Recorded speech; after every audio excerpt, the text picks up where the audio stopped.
This story covers the consequences of people who get released from mental institutions too early and go on to commit heinous crimes. We are in Cardiff in South Wales, and it's 1900. This is Vintage Murders and the horrific case of an innocent bystander's murder.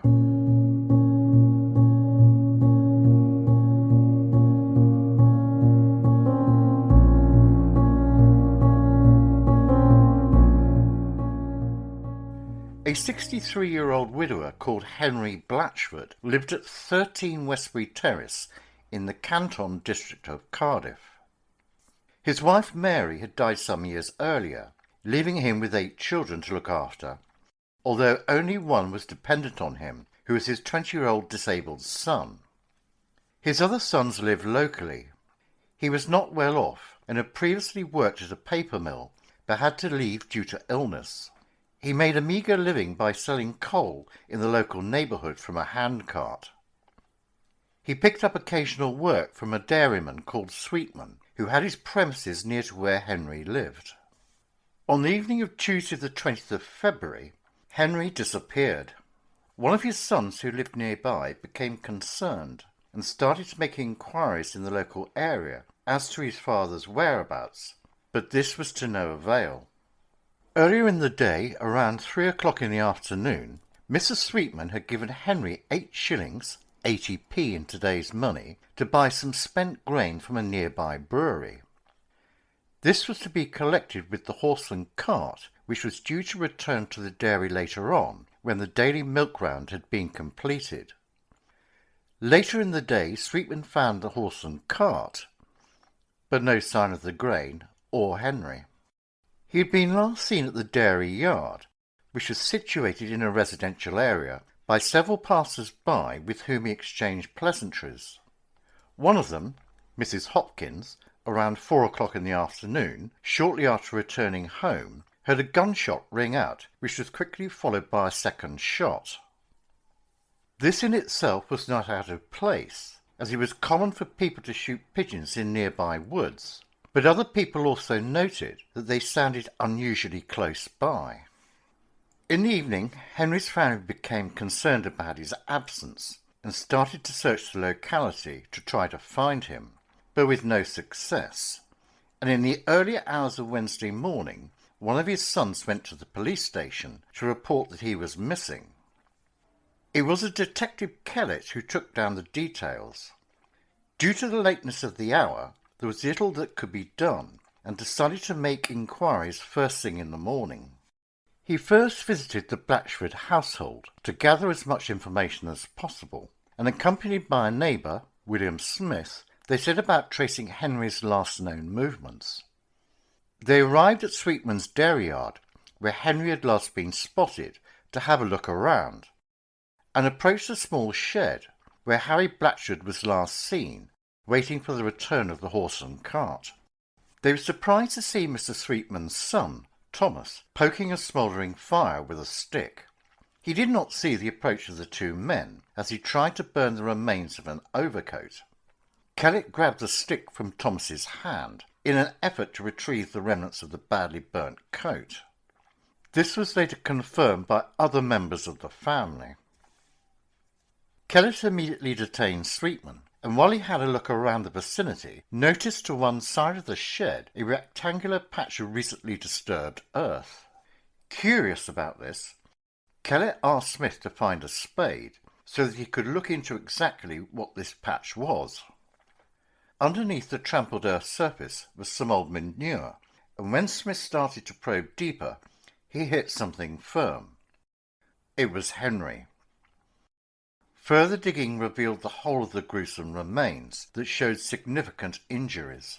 Sweetman was promptly arrested and taken to the local police station. On the way there, he mentioned another man's name, saying that he knew about the murder, but it was not him who had done it, but someone by the name of Thompson, who had used a revolver to batter Henry. Thompson was better known in the area as Jack Sullivan, due to his mother's remarriage. He was often seen with Sweetman, as they had known each other for years. When he heard that his name had been linked to a murder, he immediately went to the police and handed himself in, protesting his innocence. The post-mortem on Henry revealed the true extent of his wounds. One side of his head had been severely battered and the other side practically obliterated. He had a wound to the chest, and it was deemed to be from a shotgun fired at close range. A search of the dairy yard revealed bloodstains on the wall of one of the sheds. In another shed, an old single-barrel shotgun was retrieved. On the 22nd of February, Sweetman and Thompson both appeared at the magistrates' court, where the charge was read out. For that they, on the 20th of February 1900, in the borough of Cardiff, with malice aforethought, kill and murder Henry Blatchford by shooting him with a gun. Sweetman had made a statement to the police when he was arrested, which was read to the court. I have nothing to say against it, but I did not do it. I went on the cart with my mother, and got out at the reservoir. I met Thompson there, and we went to his house. Then we went to the cowshed in the yard. Then I went up to the loft after the gun, and he put powder and shot into it, and fired at the old man in the shed. I went into the other shed where the cows were, and then came back and dragged him out and put him in the hole. Then he told me to go into the town and meet the cart, and I went. Then I met the cart in Windham Crescent, and I came home. That's all I have to say. On hearing this, Thompson flatly denied he knew nothing of this, and that Sweetman had hit Blatchford with a revolver. Both prisoners were remanded in custody and appeared again on the 1st of March. So who was Henry Sweetman really? He was the youngest of 6 children and had a stutter. He was later described as not as sharp as other children. He soon to get into bad ways, and in 1897 he was accused of stealing a bicycle. Later that year he was found guilty of stealing some carpenter's tools and sentenced to 10 days imprisonment and 4 years in a reformatory school. Due to his poor physical condition, he was sent back to his parents. He was certainly a recidivist, as he later was convicted of stealing a watch. What was so puzzling about his actions was that he made no attempt to hide his behaviour or try to escape. He could not give any reason for this. But his mental condition worsened, and the Board of Guardians ordered him to be taken to the Angleton Lunatic Asylum in Bridgend. He was noted for teasing other patients and being sly. After fighting with one of the other inmates, he was transferred to Park Gwyll, a recently opened asylum hospital, which is where he first met Thompson. He was given a job in a tailor's shop and was reported to be making good progress. It was noted that he should not be released into the community due to his mental incapacity. It was only after several petitions by his father that he was discharged into his care on the 25th of February 1899. Thomas and Thompson were often seen together because they were in Bridgend Asylum at the same time. On the 1st of March, at a second hearing, it was revealed that Thomas had fetched grain with the horse and cart from the local brewery to be used as cow feed. But recently his father had become dissatisfied with the way his son had been performing this task and had hired Blatchford to do it instead. All this had been seen by Thomas, including the cash given to Blatchford to pay for the grain. He was more than well aware of his demotion. It is thought that when his father had left, at some stage Thomas had followed Blatchford into one of the sheds and murdered him. It was under the cover of darkness that the body had been dragged out and buried in the shallow grave. The police had carefully checked out the whereabouts of Thompson on the day in question at the relevant times and were satisfied that he was elsewhere. He was discharged immediately from the court as there was no evidence against him, only the words of Thomas. So he was free to go on his way. Thomas Sweetman was now the only defendant in the dock. At the hearing, the Blatchford family identified certain belongings of their father. His daughter-in-law stated that she saw him around 3:30 p.m, standing at the gate leading to the dairy. 20 minutes later she heard a gunshot, but could not recall a second one.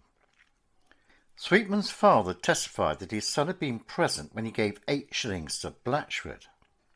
They then had gone out on the horse and cart doing deliveries, accompanied by his wife and son, whom he felt needed to have an eye kept on him. Halfway through the round, he had returned to the dairy yard to do some small jobs and left just before 3 o'clock to return to the round. When he caught up with the cart, he found that his son had disappeared some time earlier, which annoyed him, as he had expressly told Thomas that he must keep completing the round. He and his wife returned to the yard around 5:30 later in the afternoon, and only went into the larger shed, not the smaller one, where the body of Blatchford had been left. The errant son was there when they arrived, and he was asked why he had left the milk round. Thomas had answered that he had gone into town to buy a newspaper to check on the latest Boer War updates. The following morning, Sweetman asked his son why he had not given the horse and cart to Blatchford for the collection of the grain the previous day. Thomas replied that Blatchford was not there and had not turned up. Sweetman also admitted that his son had been present when he had borrowed the muzzle-loading shotgun from a neighbour, and that his son had also seen him put it in the loft of the shed, together with the shot and gunpowder. The gun was to be used to shoot sparrows. A small girl called Martha Hopkins visited the dairy for milk and was told by Thomas that she should come back later when his mother had returned from her rounds. But there was now some damning evidence, as 2 boys, Harry Hansford and John Thompson, were playing football on the common and heard the 2 gunshots being fired near the shed. They had approached the yard and heard some groaning coming from inside. They were informed by Thomas that one of the cows was ill and sent them on their way. At about 4:50 p.m, a John Corcoran saw Thomas outside the shed where they discussed the mysterious disappearance of Blatchford. In addition, Thomas asked Corcoran not to mention that he had seen him to his father. He was also keen that his father should not know of his current presence, as he asked the local shopkeeper, Mrs. Snell, to keep quiet as he bought some cigarettes. The next morning he bought some paraffin from the same shop. The same morning, a neighbour, Mrs. Holden, saw some smoke arising from Sweetman's yard. From her back window she could see Thomas pouring paraffin onto a sack which contained something. Then she saw him wheeling a barrow-load of dried manure to the area where the body was eventually found. Sweetman had admitted that the shotgun, which had been retrieved from the dairy yard shed loft, which was produced as evidence in court, was indeed the weapon that had killed Blatchford. It is unfortunate that in those days that the police could not do fingerprint tests. Sweetman had bought powder and shot a few days before the incident and was able to produce a receipt for this purchase. The police had carefully weighed the amounts and compared them to what had been bought. It was found the total was under, being roughly the amount that would be used to fire the gun twice. Medical evidence showed that the gun had been fired at close range of about 3 feet. Thomas Sweetman was arraigned for wilful murder and remanded in custody until the next Cardiff Crown Assizes, which commenced on the 21st of March.